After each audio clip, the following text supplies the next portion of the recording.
Chris Smith, aka Peacemaker, is fresh off the Corto Maltese disaster from the Suicide Squad. The man literally got shot in the neck by Bloodsport, but apparently, dying is for people without plot armor. He gets discharged from the hospital, notices there's no guard outside his door, and figures maybe he can just dip. Bad idea. As soon as he gets home, he's ambushed by this new Argus team. The crew is led by a mercenary-turned-agent named Myrn, and it includes the badass operator Harcourt, tech expert Economos, and this new kid Adebayo, who's secretly Amanda Waller's daughter and just moved here with her wife. They give Chris the kind of Godfather offer you can't refuse: join Project Butterflies or go straight back to prison.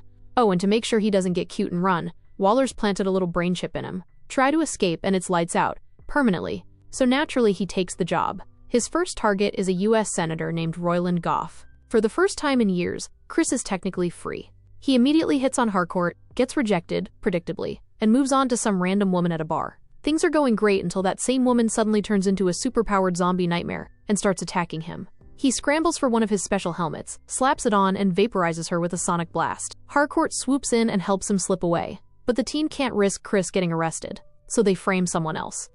Their brilliant choice? His dad, Augie, which Myrn isn't super happy about, but he goes along with it, because what else are they gonna do? Problem is, Augie isn't just anyone. He's a hardcore white supremacist called the White Dragon. The second he hits prison, he's running the place. The senator is confirmed Butterfly, but it's unclear if his wife and kids are also infected, until they all start slurping some weird glowing honey with their creepy alien tongues. Chris gets the kill order for the whole family, but freezes when it's time to take out the kids. This is where his acclaimed best friend, Vigilante, jumps in and proves why he's so unhinged. He has no problem with it, and he takes out the wife and kids. But before he can kill the senator, they're both captured by the senator's bodyguard, the judo master. Luckily, the rest of the team comes to the rescue. They manage to kill the senator, and a butterfly literally bursts out of his head, which Chris captures. Mission complete. When Peacemaker learns his dad has been framed and arrested from his nosy neighbor, who makes it his job to remind Peacemaker he is a supervillain, not a hero, he visits his dad in prison despite Adebayo trying to dissuade him. His dad is an ass as usual, and Peacemaker, still desperate for some form of approval, spills everything. Adebayo, realizing the massive security risk this creates, manipulates Vigilante into going to the prison to kill Augie. But before he can get the job done, Myrn gets him released. Why? Because if Peacemaker found out they tried to kill his dad, he'd be gone for good. Plus, after Peacemaker's hesitation to kill the Butterfly family, Myrn decides they need a backup killer, and Vigilante is the perfect, if unhinged, candidate. But even though Vigilante didn't kill Augie, he did rough him up enough that Augie now knows someone tried, and he decides his own son needs to die. After the senator's mission, the team finds evidence that leads them to a facility producing the gooey stuff the butterflies eat. They storm the place, and things get hairy, but somehow Economos of all people manages to save the day. Afterward, Adebayo drops Peacemaker home. They've gotten really close, and Adebayo has helped Peacemaker be less of an asshole, so he invites her in. She uses this chance to plant a fake diary in his house on her mother's order. The plan is to get Peacemaker arrested. She feels so guilty she can't even sleep that night, so she goes to the office and, while playing with Peacemaker's helmet, discovers that Myrn is a butterfly.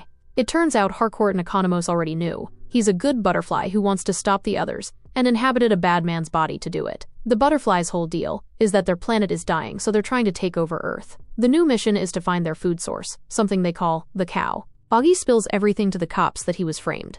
Myrn tries to cover it up with fake fingerprint analysis, but a detective named Song, who did a manual check, realizes someone is protecting Peacemaker. She gets an arrest warrant and storms his house. During the raid, the butterfly from the senator's head flies into her, turning Song into a butterfly herself. She then calls in an army of butterflies that take over the entire police force and the prison. Using the planted diary, they frame Chris as the alien killer, putting him officially on the run. Augie hates Peacemaker because he killed his other son Keith, which seems to be his favorite. He forced them to fight when they were young for his racist friend's amusement, but a punch Chris gave his brother led to a fatal seizure, causing his death. He tracks down Peacemaker with his group, and despite multiple attempts to just run, Vigilante, having stolen multiple helmets from Augie's storage, makes it easy for Augie to track them, and Peacemaker makes the difficult choice to kill his father. Possessed Song storms Myrn's hideout, thanks to the cop who was working for Myrn that has now turned butterfly. Adebayo and Harcourt manage to escape, but Myrn is killed. The team decides to make Harcourt the new leader, cause who would it be anyway? They all dumb as fuck. They track the cow to a farm where the butterflies are preparing to teleport it out of Earth. One of the good things Augie left behind are Peacemaker's helmets. Augie designs Peacemaker's outfits. The helmet with sonic boom proves useful as Economos, disguised as a guard, enters the cow farm but chickens out after seeing the creature. But he still leaves the sonic boom helmet in the hut. He's this close to being shredded to pieces when the sonic boom activates and the butterflies rush to the cow. Then the team steps in, gunning down the butterflies like commando.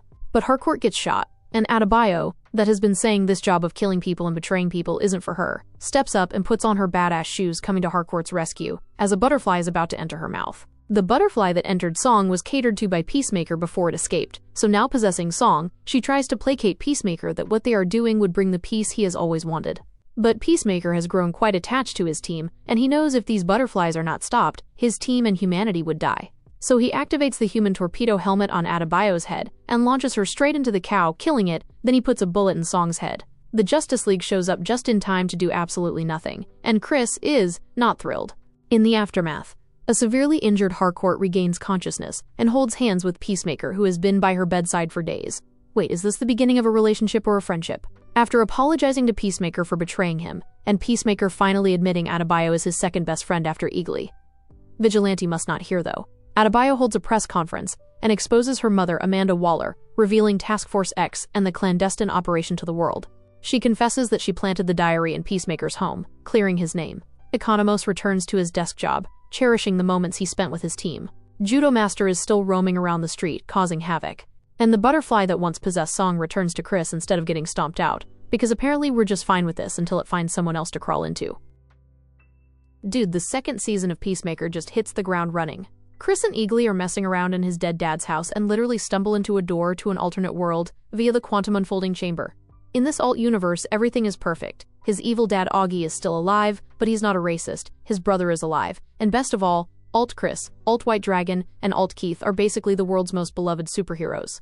Oh, and he's dating Harcourt? It's the life he always wanted, and it totally freaks him out, so he bolts back to his own crappy reality. Fast forward 6 months, and things are a total mess. Despite saving the world from the butterflies, the whole team got blacklisted.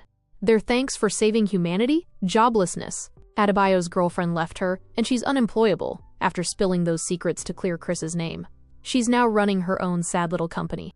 Chris is still trying to be a hero, but his interview with the new Justice League is awful. He's trying to sell himself, and the interviewers are making snide comments the whole time, not realizing he can hear them. The whole thing is happening at an abandoned toy store, which tells you everything you need to know about the budget. Harcourt can't get an intel job thanks to Waller blackballing her. She's got this bizarre toxic masculinity diagnosis, even though she's a woman, which is hilarious, and proves it by punching her own car dashboard, then beating up some rednecks at a country bar. She is not okay. Vigilante is flipping burgers at a fast food joint, obsessively trying to stay in touch with the team. Economos is the only one still in Argus, but his new boss is Rick Flag Sr., who absolutely hates Peacemaker for killing his son. So Economos' job is basically just babysitting the guy who murdered his boss's kid. Fun times. You can totally understand why Chris is drawn back to that perfect world where he's a celebrated hero, not a joke, and actually has a relationship with Harcourt. He needs purpose and respect. So he goes back, has a cozy dinner with his alt family, and immediately ruins it all. He gets discovered by the alt version of himself, they fight, and our Peacemaker accidentally kills alt Chris. When you need to get rid of a body fast, who do you call? Vigilante, of course. Chris calls his psycho buddy, and in just a few minutes, alt Chris's body is ash. Easy peasy. Except, Argus is surveilling Chris 24/7. They pick up the anomaly every time he uses the quantum unfolding chamber to jump dimensions. The new Argus director, Rick Flag Sr., is obsessed with catching Peacemaker because Chris killed his son, Rick Flag Jr., in the Suicide Squad. Flag Sr. doesn't know what Chris is doing, but he's adamant about finding anything to throw him back into prison. Economos is in a bad spot. He knows about the weird activity at Chris's house and even snapped a picture of him using the chamber, but he refuses to disclose it to Argus. Not that Argus trusts him anyway. They cut him out and send in Langston Fleury. This guy is worse than Masuka in Dexter when it comes to creepy sexual jokes, to investigate Chris's house while he's out. The perfect opportunity for Fleury and his team to break in is when Chris's whole support system assembles for Economos' birthday rooftop party. The invaders try to investigate the quantum disturbance, but they don't get far, thanks to Eagly. Chris's badass eagle pecks the intruders half to death. Still, they manage to discover the door to the alternate universe, which is definitely going to spell trouble later. The party itself is fun, but Chris's self-loathing runs super deep. It gets way worse when he finds his doppelganger's phone, which is full of happy pictures of alt Chris and Harcourt. Chris isn't just dealing with a miserable life. He's right next to a version of himself who had the perfect one.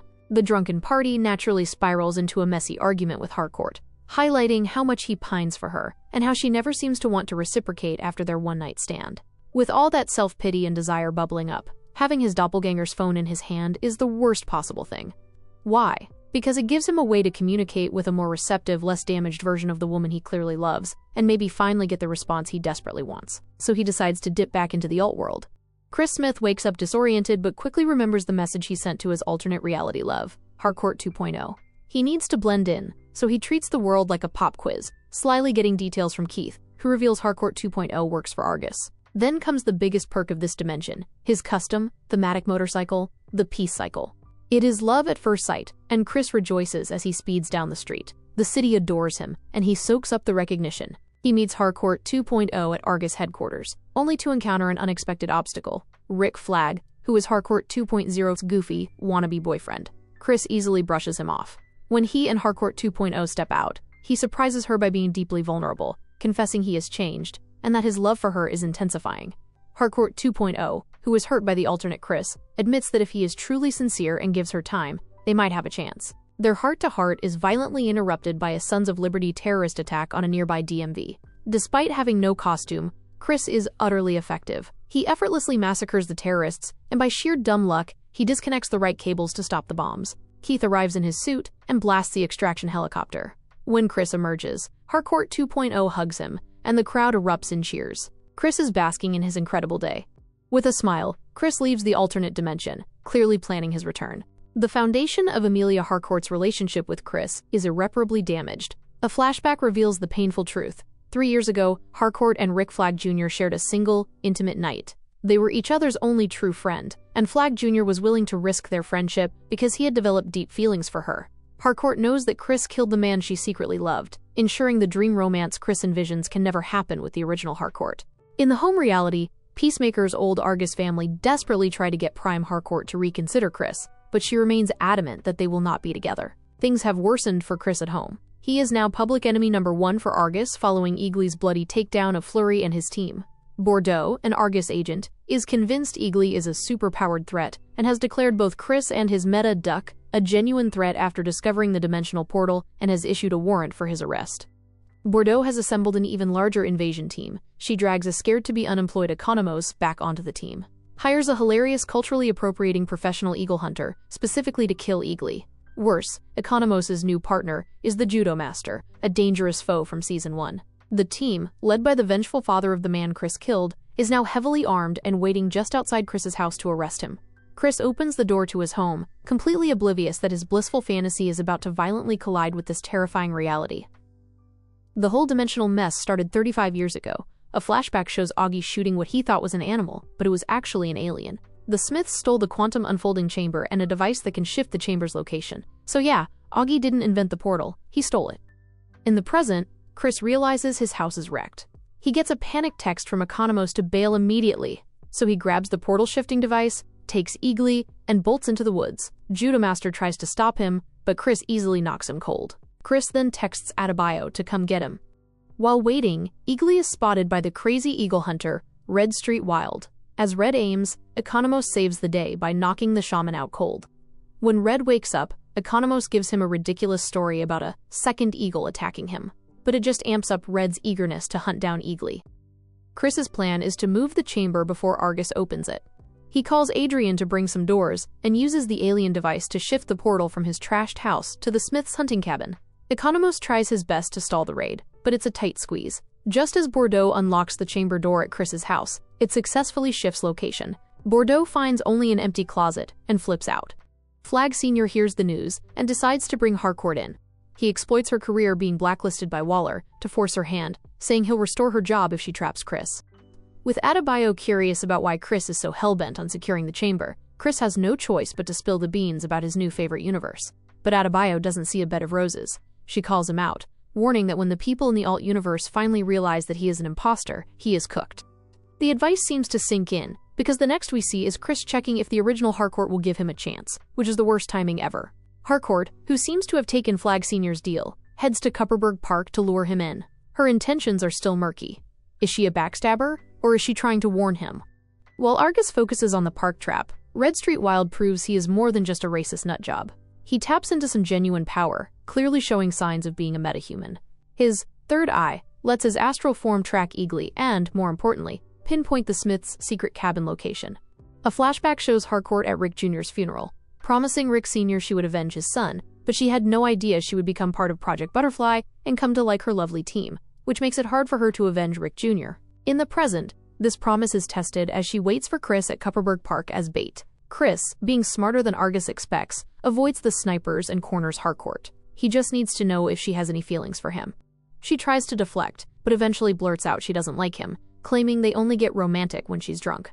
Chris's knowledge of the alternate dimension makes him realize the truth, given Harcourt 2.0 is also dating Rick Jr.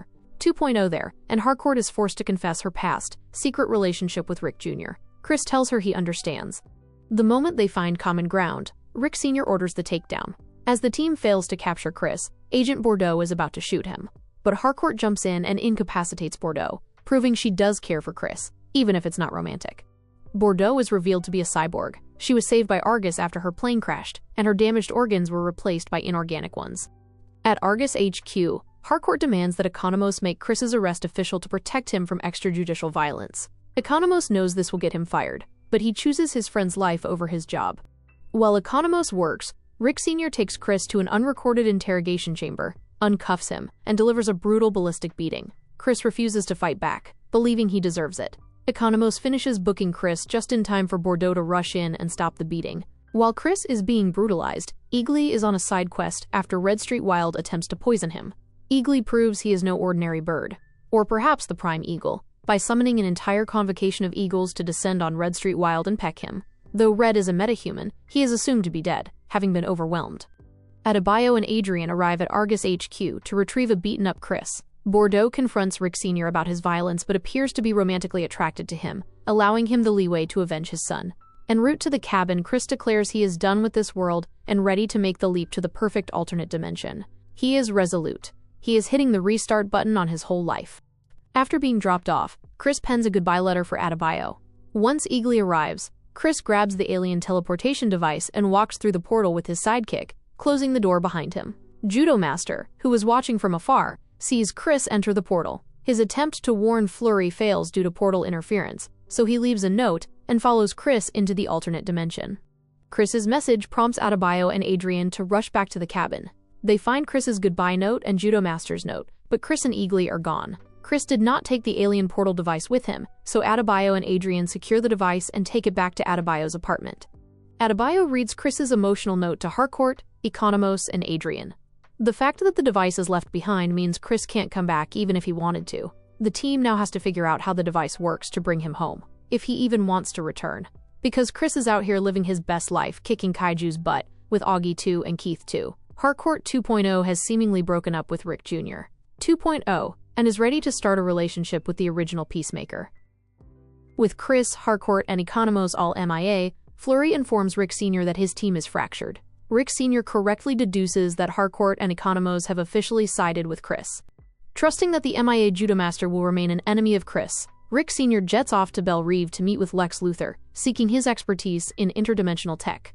Rick Sr. follows in Waller's morally compromised footsteps, promising Lex a transfer to the low-security Van Cole Maximum Security Correctional Facility, a place without metahumans, and a path to freedom if he helps Argus with Luthor Corp tech to track dimensional activity. Lex agrees, sealing this unsettling new alliance. While the 11th Street kids, Harcourt, Adebayo, Economos, and Adrian, arrive at Adrian's house to open the portal, knowing Argus isn't monitoring Vigilante. Adrian's mother, despite Adrian thinking she's a menace, is a sweetheart and poses no threat. In Adrian's basement, they discover a staggering stash of cash and drugs, possibly worth millions or billions. Adrian explains his bizarre but well-intentioned logic. He stashes the drugs to keep them off the streets, fearing the police would simply sell them. When Economos points out the risk of stashing them versus destroying them, Adrian refuses to destroy them, arguing it would disrupt the ecosystem. Perfect logic for a well-meaning vigilante.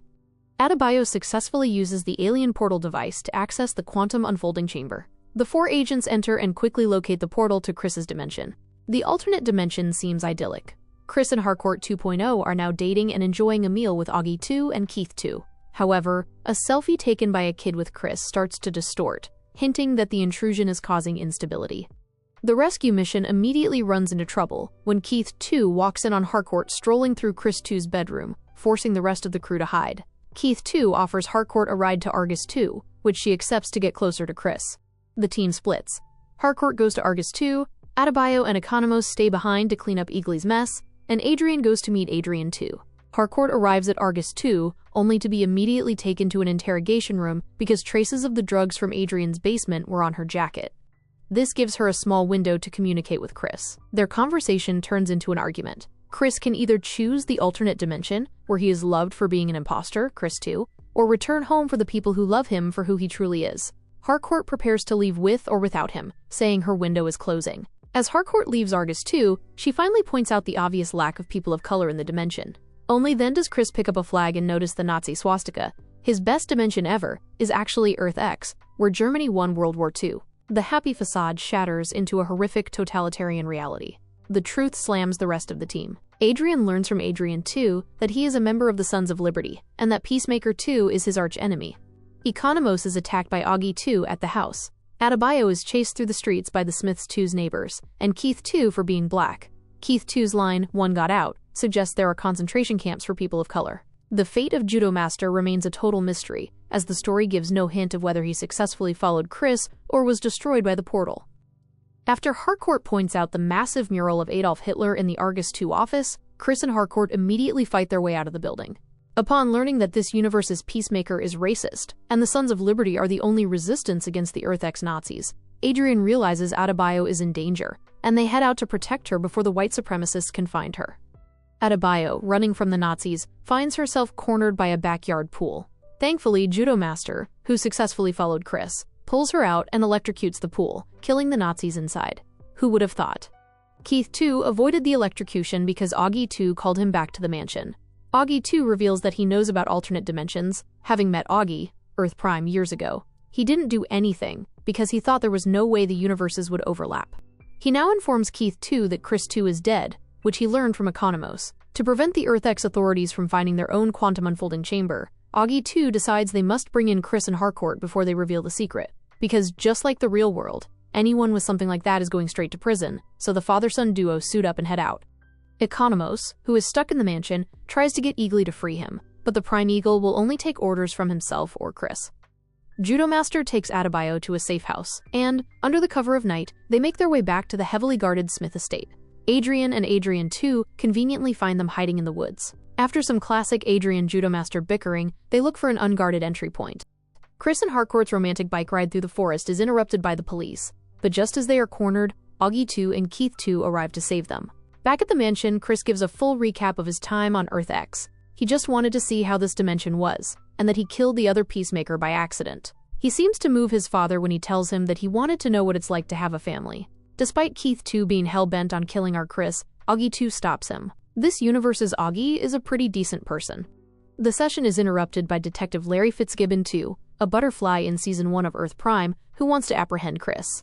Augie 2 uses a white lie, "My son isn't in the house because Chris 2 is dead," to turn him away, forcing Fitzgibbon 2 to wait for a warrant. During the conversation, Augie 2 rejects the Nazi label, claiming he deals with what problems he can and turns a blind eye to others, hoping to make a positive impact before he dies. That wish is fulfilled sooner than he expects.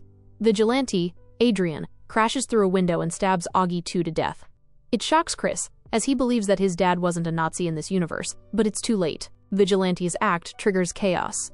Keith 2 starts firing, and Fitzgibbon 2 orders the police to storm the castle. The entire group, Chris, Vigilante 2, Adebayo, Judo Master, Harcourt, Economos, and Eagly, begins fighting their way to the quantum unfolding chamber. Right as Chris is about to walk through, Keith 2 tackles him. Chris's friends pummel Keith 2, but Chris, unable to watch his brother and father die again, cries out in anguish and orders everyone to stop. He apologizes to Keith 2 for bringing his signature brand of curse to this dimension and leaves. Harcourt hangs back, ready to put a bullet in Keith 2's head to prevent future revenge, but Fitzgibbon 2 and his crew show up, forcing her to jump through the chamber. Vigilante 2 closes the door while fighting the cops, and the fate of Adrian 2 is left uncertain. Once everyone is through, Chris closes the chamber, ending the threat from Earth X for now. In Earth Prime, Rick Sr., Bordeaux, and Fleury are waiting for the 11th Street kids at Adrian's doorstep. Chris doesn't resist. He hands over the portal opening device to Rick Sr. and clears his friends' names, claiming they all convinced him to surrender. Judo Master gives a seal of approval to the lie, and Rick Sr. has Chris arrested and taken to jail. Peacemaker Season 2 finale begins with more details of that hookup. Peacemaker has been hung up on all season. While eating burgers, Harcourt vents about her inability to find work. Chris goes into full rockstar mode to cheer her up, culminating in taking her to a concert on a cruise ship where they share a kiss. Why did I think it was sex the whole time? Anyways, Harcourt immediately bolts afterward, unable to deal with the intimacy. In the present, Chris is at his lowest point, confined to a jail cell at Evergreen. He refuses to see his friends, believing himself to be the angel of death. Even Eagly is depressed by Chris's arrest. The team decides an intervention is necessary. After breaking up with her wife because she doesn't see herself stopping this spy job anytime soon, Adebayo visits Adrian. Why is dude always so mean to his mom? All that cash and drugs in his basement has to be put to good use. At first, Adrian is against it, calling it blood money and all, but Adebayo, knowing how protective he is of his friendship with Peacemaker, plays the she's a better friend to Peacemaker card. The next we know, Chris is released on bail having been paid with Adrian's money. However, Chris immediately goes off the grid, deciding to leave town. The team, after Economos fails miserably at stalling Argus, tracks Chris's chip to a motel. Just as Chris is about to escape, Adrian tases him in the groin. In a surprisingly tender-hearted moment, the team breaks down, telling Chris that he is not the angel of death and deserves to live and be happy. Adebayo's speech is masterful, but the only thing Chris truly wants to know is if the cruise ship kiss meant anything to Harcourt. She finally confesses that it means everything.